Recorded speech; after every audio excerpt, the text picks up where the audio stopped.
ادعو الی سبیل ربک، آپ انہیں اپنے رب کے راستے کی طرف بلائیے۔ یا اللہ، یہ آپ اپنے رب کے راستے کی طرف بلائیے، آپ انہیں یہ فرما دیں کہ ادعو الی سبیل اللہ، آپ انہیں اللہ کے راستے کی طرف بلائیے۔ ادعو الی سبیل ربہم، اے حبیب آپ انہیں ان کے رب کی راستے کی طرف بلائیے۔ رب کائنات یہ نہیں فرماتا، حالانکہ جس طرح وہ مصطفیٰ کا رب ہے اسی طرح وہ ہمارا رب ہے، آپ کا رب ہے، اور تمام کائنات میں ہر چیز کا رب ہے۔ لیکن جب وہ اپنی نسبت کرتا ہے تو وہ نسبت اپنے رب ہونے کی وہ کسی ایرے غیرے کی طرف نہیں کرتا، بلکہ فرماتے ہیں حبیب ادعو الی سبیل ربک، اے حبیب اپنے رب کی طرف بلائیے۔ اور پھر جب وہ کسی فیصلے پر بات آتی ہے، فلا وربک، آپ کے رب کی قسم، آپ کے رب کی قسم، تو کیا وہ رب دوسروں کا نہیں ہے؟ تمام چیزوں کو رب کائنات نے اپنے حبیب کی نسبتوں کو اپنے ساتھ جوڑا۔ ارے سورہ اخلاص کو ہی دیکھ لیجئے، سورہ اخلاص، اس کا نام دوسرا نام ہے سورہ توحید۔ فرمایا قل هو اللہ احد، یہ سورہ توحید ہے۔ توحید کا معنی ہوتا ہے اللہ کی وحدانیت کو بیان کرنا۔ لیکن آپ پوچھیں نا علماء کرام سے، یہ تشریف فرما ہے کہ اس کا جو پہلا لفظ ہے کیا وہ کلمہ توحید ہے؟ قل، یہ لفظ قل کلمہ توحید نہیں، یہ کلمہ رسالت ہے۔ اللہ رب العزت جب اپنی وحدانیت کا حکم دیتا ہے، اللہ رب العزت جب لوگوں کو بتانا چاہتا ہے کہ میں وحدہ لا شریک ہوں، تو رب کائنات خود نہیں بتاتا، حالانکہ وہ قادر مطلق ہے۔ وہ چاہے تو رات کو فرشتہ بھیج کر ایک پرچہ دے کر ہمارے سرہانے کے اندر نیچے رکھ دے، جب ہم صبح اٹھیں پرچہ ملے اور اس پر لکھا ہوا ہو کہ اللہ ایک ہے۔ وہ ایسا کر سکتا ہے کہ نہیں؟ وہ ایسا کر سکتا ہے۔ وہ اگر یہ بھی نہ کرے، پرچہ بھی نہ بھیجے، اگر وہ کائنات کو لفظ کن فرما کر پیدا کر سکتا ہے، تو ہمارے دلوں کو القاء کر کے، دلوں پر اثر کر کے، کیا وہ اپنی وحدانیت کو نہیں منوا سکتا؟ منوا سکتا ہے، لیکن نہیں منواتا۔ جب وحدانیت کی بات کرتا ہے تو فرماتا ہے قل هو اللہ احد، اے حبیب آپ کہو کہ وہ اللہ ایک ہے، وہ اللہ ایک ہے، آپ کہو۔ اچھا یہاں پر ایک بات ہے، محبت کی بات ہے، سمجھانے کی بات ہے کہ وہ رب ہے نا قادر مطلق ہے، جب وہ قادر مطلق علی کل شیء قدیر ہو کر وہ ایرے غیرے کے ساتھ گفتگو نہیں کرتا، اللہ تعالیٰ جس سے گفتگو کر دے وہ نبی ہو جاتا ہے، چاہے وہ پس پردہ کرے، چاہے وہ فرشتے کو بھیج کر کرے، چاہے معراج پر مصطفیٰ کو آمنے سامنے بٹھا کر کرے۔ جتنے بھی طریقے ہیں اللہ کے گفتگو کرنے کے، اللہ ہر ایرے غیرے سے گفتگو نہیں کرتا، اس لیے کہ ہمارے اور اللہ تبارک و تعالیٰ کے درمیان کوئی مماثلت ہی نہیں، ہم اسفل ہیں وہ اعلیٰ ہے، لہذا وہ ہمارے ساتھ گفتگو بھی نہیں کرتا۔ تو جب وہ ہمارے ساتھ رب ہو کر، قادر مطلق ہو کر گفتگو نہیں کرتا، تو ہماری جرت کیسے ہوئی کہ ہم وسیلہ مصطفیٰ کے بغیر ڈائریکٹ ان کے ساتھ گفتگو کریں؟ وہ رب ہو کر وسیلہ مصطفیٰ کے بغیر وہ ہمارے ساتھ کلام نہیں کرتا، تو لہذا ہر ایرا غیرہ بھی وسیلہ مصطفیٰ کے بغیر ڈائریکٹ گفتگو اللہ سے وہ سنتا ہے اللہ تبارک و تعالی۔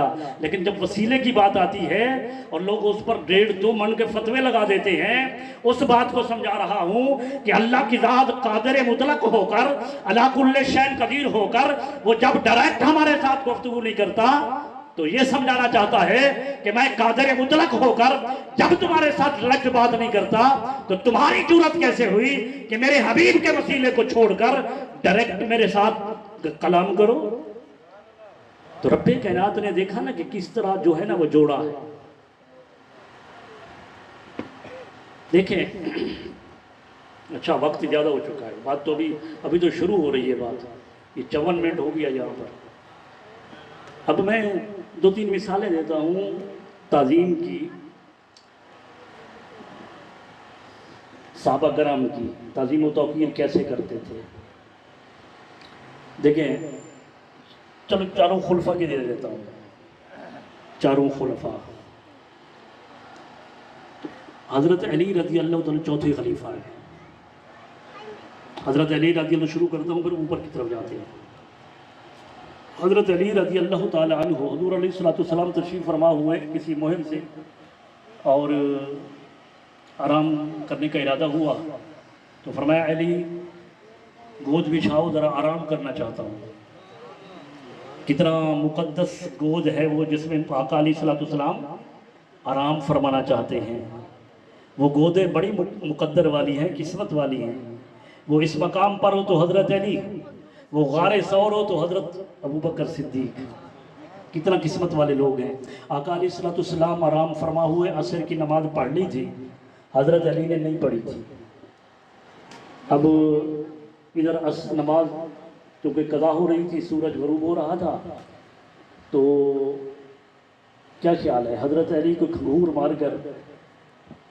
کر کوئی کھانسی واسی کا وہ کر کے تاکہ محمد مصطفیٰ علیہ السلام جاگ جائیں اور میں نماز ادا کر لوں، یا وہ گود میں تھے تو کسی طرف سے اپنے پاؤں کو، اپنی اس ٹانگ مبارک کو جو ہے وہ ہلاوا دے کر تاکہ آقا علیہ السلام جاگ جائیں، لیکن نہیں، ایسا نہیں کیا۔ اس وجہ سے کہ وہ جانتے تھے کہ آقا علیہ السلام کیا سر اقدس ان کی گود میں تھا، لیکن نماز کی اہمیت کو بھی جانتے تھے۔ ادھر سورج غروب ہوا، سورج غروب ہو گیا، آقا علیہ السلام کی چشمان مقدس کھلی، حضرت علی کی آنکھوں سے آنسو جاری۔ ہماری طرح تو نہیں تھے نا، کئی نمازیں ہڑپ کر بیٹھے، کھا بیٹھے، پتہ ہی نہیں ہے، پتہ ہی نہیں ہے۔ ایک نماز قضا ہوئے ہے، زارو قدار رو رہے، فرمایا علی کیوں روتے ہو؟ عرض کی یا رسول اللہ کی نماز قضا ہو گئی ہے، تو کیا خیال ہے؟ آپشن تو موجود تھا نا کہ قضا پڑھ لو، ہمارے لیے آپشن موجود ہے، تو حضور کے سر وہ ہر امت کے لیے تھا، حضرت علی کے لیے بھی تھا، لیکن میرے آقا صلی اللہ علیہ وسلم نے حضرت علی کو قضا نماز نہیں پڑھائی۔ میرے آقا نے اللہ کی بارگاہ میں ہاتھ اٹھائے اور آپ صلی اللہ علیہ وسلم نے دعا کی، اللہم انا علیًا فی طاعتک و طاعت رسولک، اے اللہ یہ علی تیری اطاعت میں تھا، تیرے رسول کی اطاعت میں تھا، اس کے لیے سورج کو پلٹا دے۔ اب آپ سمجھدار پڑھے لکھے لوگ ہیں ماشاءاللہ، آپ حضور کی دعا کو سنیں، اللہ یہ علی تیری اطاعت میں ہے، تیری اطاعت میں ہے۔ نماز کو پڑھنا اللہ کی اطاعت ہے یا چھوڑ دینا اطاعت ہے؟ پڑھنا اطاعت ہے۔ حضرت علی تو چھوڑ کر بیٹھے ہیں، حضرت علی نے نماز نہیں پڑھی، لیکن اللہ کا حبیب فرما رہا ہے اے اللہ یہ علی تیری اطاعت میں تھا، تیری اطاعت میں تھا۔ اس وجہ سے کہ رب کائنات نے اپنے مقدس کلام کے اندر ارشاد فرما دیا تھا کہ جس نے رسول کی اطاعت کی یقیناً اس نے اللہ کی اطاعت کی۔ رسول کی اطاعت ہی اللہ کی اطاعت ہے۔ پھر اس سے پہلے خلیفہ کون ہے؟ حضرت عثمان غنی رضی اللہ تعالیٰ عنہ۔ یہ حدیبیہ کا مقام ہے، آپ تشریف فرما ہیں حدیبیہ کے مقام میں، 1400 صحابہ ساتھ ہیں آپ صلی اللہ علیہ وسلم کے ساتھ۔ میرے آقا نے فرمایا عثمان میرے سفیر بن کر جاؤ اور مکہ کے قریشیوں کو کہو کہ ہم کو لڑائی جھگڑے کی نیت سے نہیں آ رہے، ہم مکہ میں اللہ کے گھر کا طواف کرنے آ رہے ہیں، یعنی عمرہ ادا کرنے آ رہے ہیں۔ حضور نے ایلچی بنا کر بھیج دیا حضرت عثمان غنی کو۔ حضرت عثمان غنی پہنچ گئے حرم مکہ کے اندر۔ اب رشتہ دار رہتے تھے ان کے، مسلمان نہیں ہوئے تھے، انہوں نے جب دیکھا ان کو ویلکم کہا، انہوں نے پیغام دیا، انہوں نے کہا ٹھیک ہے اس سال تو ہم آپ کے نبی اور ان کے جو صحابہ ہیں، ان کے جو امتی ہیں، ان کو ہم اجازت نہیں دیتے، وہ اگلے سال ہیں، لیکن عثمان چونکہ آپ پہنچ چکے ہو، یہ خانہ کعبہ ہے، خانہ کعبہ کا طواف بھی کرو، حجر اسود کے بوسے بھی لو، صفا مروہ کی سعی بھی کرو۔ تو عثمان غنی نے کیا جواب دیا؟ فرمایا لوگو تمہیں پتہ ہی نہیں کہ ہمارا ایمان کیا ہے، تم یہ سمجھتے ہو کہ میں اپنے آقا و مولا محمد عربی کے بغیر طواف کعبہ کروں گا، آقا کے بغیر میں حجر اسود کے بوسے لوں گا، آقا کے بغیر صفا مروہ کی سعی کروں گا؟ ارے یہ تمہاری خام خیالی ہے، اگر میرے آقا یہاں موجود نہیں ہے تو میں کعبہ میں رہ کر بھی طواف نہیں کروں گا۔ اور ادھر صحابہ کے اندر بھی جو ہے نا وہ افواہ پھیل گئی تھی حدیبیہ کے مقام میں کہ واہ کیا شان ہے عثمان کی، وہ تو خانہ کعبہ میں پہلے پہنچ گئے، وہ تو ابھی طواف کریں گے، وہ حجر اسود کے بوسے لیں گے، وہ صفا مروہ کی سعی کریں گے۔ میرے آقا تک جب بات پہنچی، میرے آقا نے فرمایا اے میرے غلاموں کیا سمجھتے ہو کہ عثمان میرے بغیر طواف کر لے گا؟ نہیں، ایسا نہیں ہوگا۔ اچھا حضور حضرت اللہ مفتی محمد امین صاحب تشریف لائیں، خوش آمدید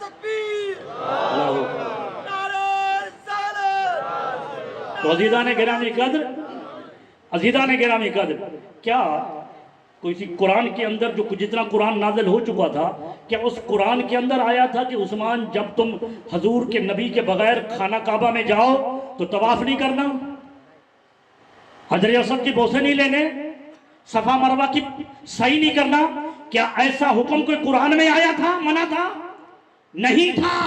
کیا حضور نے فرمایا تھا عثمان میرے بغیر طواف نہیں کرنا؟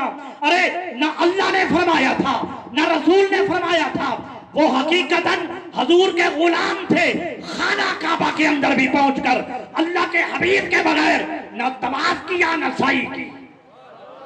یہ ادب و احترام، تعظیم و توقیر تھی مصطفیٰ۔ اور ہمارے فاروق رضی اللہ تعالیٰ عنہ وہ یہی خانہ کعبہ ہے، آپ تشریف فرما ہوئے حجر اسود کے پاس اور خطاب کیا، مخاطب ہوئے ان سے، فرمایا حجر اسود میں جانتا ہوں نہ میرا نفع تیرے ہاتھ میں ہے نہ میرا نقصان تیرے ہاتھ میں ہے، میرے نفع نقصان کا تو مالک نہیں ہے، تو ایک پتھر ہے، چاہے تو جنت سے کیوں نہیں آیا لیکن میں تیرے بوسے لیتا ہوں اس وجہ سے کہ تجھے محمد عربی نے چوما ہے۔ دیکھیں حضور کی نسبت تب بھی کی نا، تعظیم و توقیر کو دیکھیے، حضور کی نسبت اس وجہ سے، اگرچہ بعد میں حضرت علی نے فرمایا، وہ پیچھے کھڑے تھے نا، عرض کی عمر یہ پتھر میں نے حضور سے سنا ہے، یہ پتھر نفع بھی دیتا ہے نقصان بھی دیتا ہے، یہ پتھر جو اس کے بوسے لیتا ہے یہ اس سے گناہ مٹتے ہیں، اور جو اس کے بوسے لیتا ہے آخرت کے دن یہ جنتی پتھر اس کی سفارش کرے گا۔ لیکن جہاں تک بات آتی ہے عمر فاروق کی نسبت مصطفیٰ، آپ بیان کرتے ہیں کہ میں اے پتھر تجھے اس وجہ سے چومتا ہوں کہ تیرے بوسے محمد عربی نے لیے ہیں، اگر مصطفیٰ نے نہ چوما ہوتا تو عمر تجھے کبھی نہ چومتا۔ آخری بات، اور خلیفہ بلا فصل سیدنا حضرت ابو بکر صدیق رضی اللہ تعالیٰ عنہ، بخاری شریف کی حدیث، حضور علیہ السلام ایک قبیلے کا جھگڑا چکانے کے لیے تشریف لے گئے، اور آقا علیہ السلام جب جلوہ گر نہیں ہوتے تھے مسجد نبوی میں تو آپ کی غیر موجودگی میں مصلی کا وارث ابو بکر ہوتا تھا۔ حضور علیہ السلام نے اجازت دے رکھی تھی، اور بالخصوص حالت علالت کے اندر، جس بیماری کے اندر میرے آقا کا وصال ہوا اس کے اندر تو میرے آقا نے حکم فرما کر حضرت ابو بکر کو اپنے مصلی کا وارث بنا دیا۔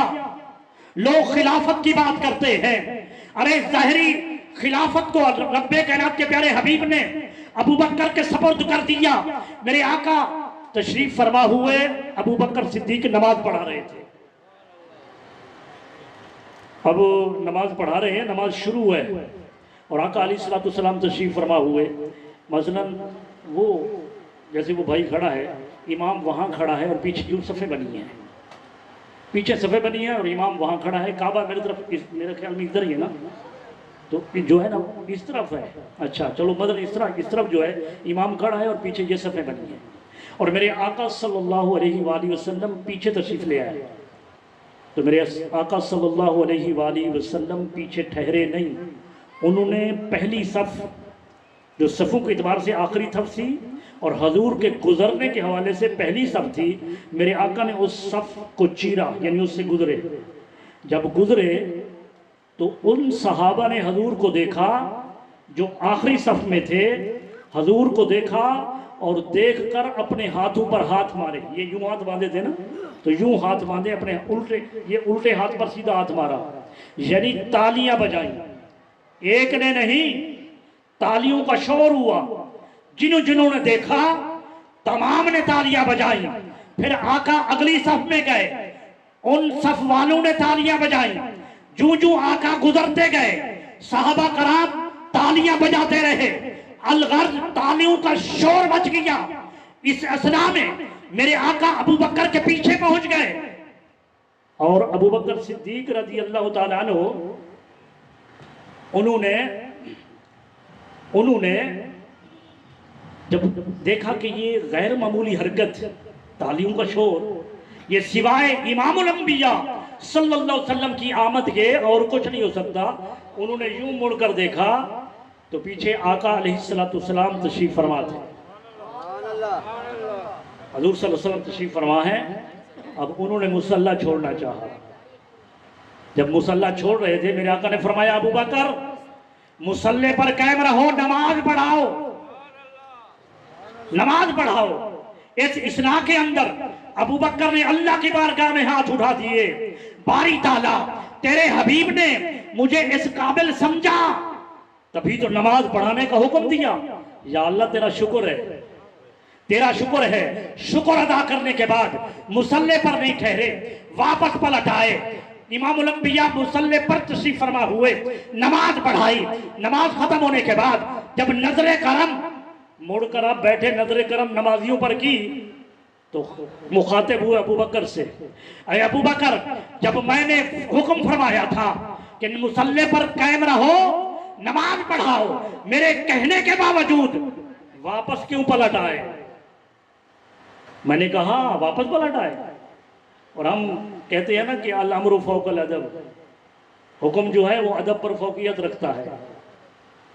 اللہ کے پیارے حبیب حکم فرما رہے ہیں، ابو بکر مصلی پر نہیں ٹھہر رہے، واپس پلٹ رہے ہیں۔ حضور نے نماز پڑھائی، پھر حضور نے پوچھا کہ ابو بکر میرے کہنے کے باوجود واپس کیوں پلٹ آئے؟ یہ تعظیم توقیر حضرت ابو بکر صدیق کی ہے، جس نے آپ کو صدیق اکبر بنا دیا ہے۔ عرض کرتے ہیں اے اللہ کے حبیب، ایک طرف آپ کا حکم تھا اور ایک طرف ادب تھا۔ ادب یہ تھا کہ اے ابو قحافہ کے بیٹے ابو بکر، تیری کیا مجال کہ تو امام الانبیاء پیچھے کھڑے رہے اور آگے کھڑے ہو کر تو نماز پڑھاتا رہے۔ حضور صلی اللہ علیہ وسلم کے حکم کے باوجود ادب کو ملحوظ نظر رکھ کر آپ واپس پلٹ آئے۔ میرے آقا نے پھر صحابہ کرام سے فرمایا کہ یہ جو تالیاں بجاتے ہو نا، تالیاں یعنی نہیں بجایا کرو، یہ عورتوں کے لیے ابھی حکم باقی ہے۔ فرمایا اگر یہ کوئی معاملہ عورتوں کے ساتھ ہو تو وہ ہاتھوں پر ہاتھ ماریں، تمہارے لیے یہ حکم ہے کہ تم تسبیح کا کوئی کلمہ کہا کرو، اللہ اکبر، سبحان اللہ، اس طرح کا کلمہ کہا کرو۔ تو عزیزان گرامی قدر،